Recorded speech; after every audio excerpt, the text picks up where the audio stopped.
இப்படி கருமமாக ஆக்குனதுனால அம்மாச்சி உடச்சிட்டு இருக்காங்க.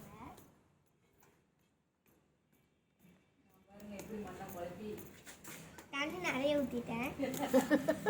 தண்ணி நிறைய ஊற்றி பாயாசம் வச்சுட்டேன்.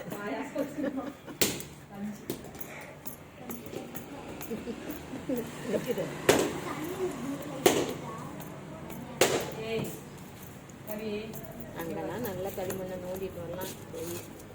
மழை பெஞ்சிருக்குதா இதெல்லாம் எடுத்து அங்கிட்டு போட்டுட்டு அப்புறம் அம்மாச்சி கொடுக்கறது இதில் வச்சு போடாது. அதிலே பிணைஞ்சிக்கலாம். இதிலே பண்ணிக்கலாம். அதிலே கொஞ்சம் மண் போட்டு பிணைஞ்சின்னா நல்லா வந்துடும். அப்போ இதுதான்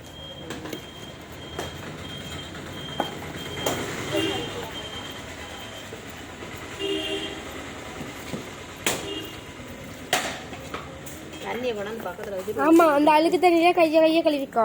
ஊட்டல நல்லா பிசைஞ்சு அதுலேயே தண்ணியை ஊற்றிடும். எப்படி செய்யதான்